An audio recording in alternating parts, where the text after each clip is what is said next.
Bonjour et bienvenue dans le spontané du mardi. C'est Martine et Fanny. Experte en bizarrerie. Aujourd'hui, nous allons aborder le thème de...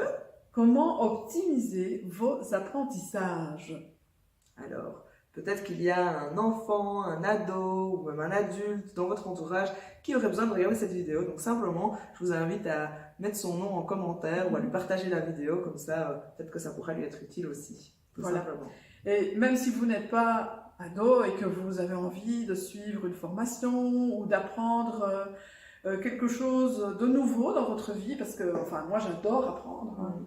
J'ai toujours plein de choses, plein de formations que j'ai envie de suivre pour continuer à alimenter ce qui me fait vibrer à l'intérieur. Eh bien, ça vous intéressera certainement aussi. Alors, on a deux petites réflexions à vous faire aujourd'hui. La première, c'est de se mettre dans une bonne attitude d'apprentissage. Alors pour ça, je vais vous raconter une très courte histoire, peut-être que vous l'avez déjà entendue. C'est un jeune adepte qui a décidé de trouver le sens de sa vie et qui cherche en fait un grand maître. Et ce grand maître, il se trouve qu'il vit sur une montagne, un peu en ermite. Et ce jeune, voyage et va découvrir le monde et enfin découvre l'endroit où vit ce grand maître. Et donc, il est accueilli par ce grand maître qui dit « Oui, viens, assieds-toi, est-ce que tu veux une tasse de thé ?» Et lui « Oui, je veux une tasse de thé, tu sais, avant de te trouver, je suis allé dans tel pays, et j'ai fait ça, et j'ai fait ça. » Et il commence à donner plein d'explications de tout ce qu'il a déjà vu, de tout ce qu'il a déjà fait. Et le grand maître lui dit « Ah, d'accord. » Et il commence à vider le thé. Et il vide. Et le jeune continue à parler, il raconte, il ne fait pas du tout attention à ce que le grand maître fait. Puis à un moment donné, il regarde quand même parce que le grand maître, il continue à vider. Et l'eau de la tasse de thé, donc le thé, coule dans la tasse, coule dans la sous-tasse et commence à couler par terre. Et là, il continue à vider, à vider, à vider. Et là, le jeune lui dit, mais attends, mais qu'est-ce que tu es occupé à faire? Et le grand sage lui dit, mais comment veux-tu que je t'apprenne quelque chose, puisque ta tasse est déjà remplie? Ah donc, que fait le jeune? Il s'arrête de parler. Et puis il prend la tasse, il va la vider, il dit « Ok, j'ai compris, maintenant tu peux la remplir, je suis prêt à recevoir. » Donc voilà, la morale de cette histoire, eh bien, c'est quand vous apprenez quelque chose, mettez-vous en mode zéro, je ne sais rien. Voilà, vous vous ouvrez et vous prenez tout ce qui est là. Et comme on vous l'expliquait dans la vidéo précédente, c'est là qu'après vous allez pouvoir faire preuve de discernement pour voir ce que vous gardez ou pas. Voilà. Allez voir l'autre vidéo, celle qui précède celle-ci, justement, on parle de ça.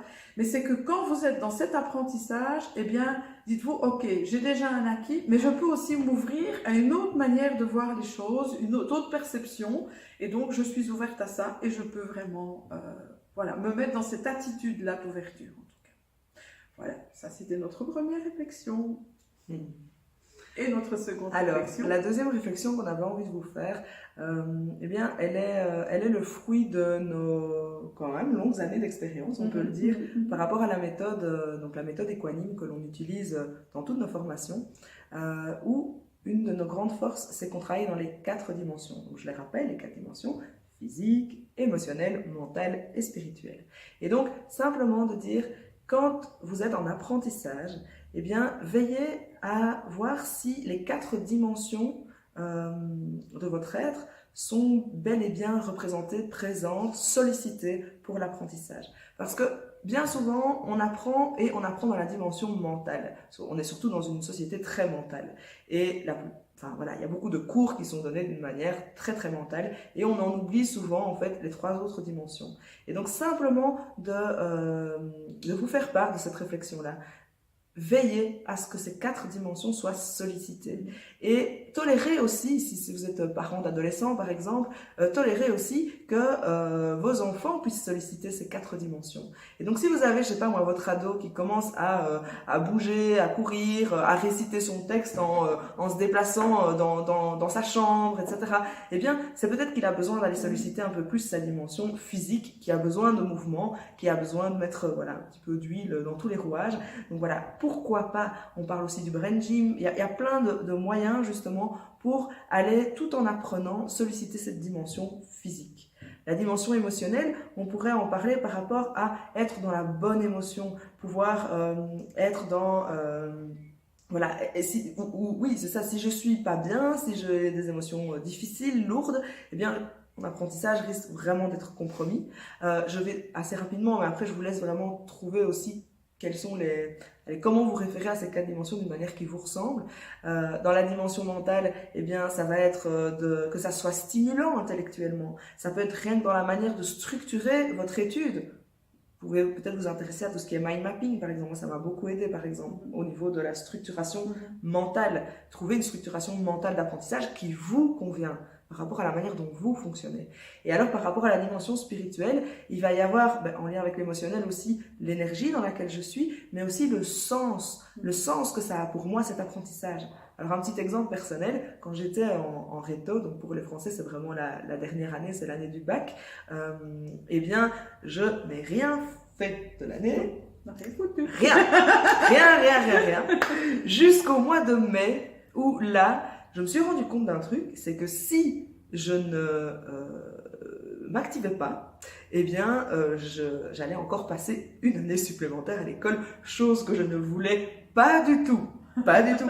En tout cas, pas dans cette école-là. Pas dans cette école-là, voilà. Et donc, simplement, plus personne n'y croyait. Hein. Tout le monde était sûr que j'allais rater mon année, etc. Eh bien, comme j'ai trouvé du sens à l'étude, alors les maths ne m'intéressaient pas, enfin, en tout cas, ces maths-là, ne m'intéressaient pas de cette manière-là à ce moment-là. Enfin, voilà, il y avait plein de sujets qui ne m'intéressaient pas. Mais vu que j'y ai mis du sens, eh bien, je me suis activée et puis j'ai réussi cette année. Donc voilà, les 4 dimensions, veillez vraiment à ce qu'elles soient présentes dans tous vos apprentissages pour que l'énergie circule à l'intérieur de vous. Et puis, nous avons différents canaux de perception. Ça va aller parler, en fait, à vos différents canaux de perception. Donc voilà pour nos 2 petites réflexions du jour par rapport à l'apprentissage. Eh bien voilà, le spontané du mardi, c'est fini. Mais, eh bien, nous vous invitons à nous retrouver en vrai dans une formation découverte que nous avons créée avec Fanny, le parcours du héros, elle est intense, elle est ludique, elle travaille justement dans les 4 dimensions dont on vient de parler. Vous allez vraiment aussi avoir plein de choses à apprendre. Donc n'hésitez pas à aller sur notre site www.equanime.eu et donc on vous y retrouvera avec grand plaisir. Et sinon, on vous retrouve la semaine prochaine. Quel jour ? Le mardi. Le mardi. Bonne fin de journée. À tout bientôt. Ciao. Prenez soin de vous.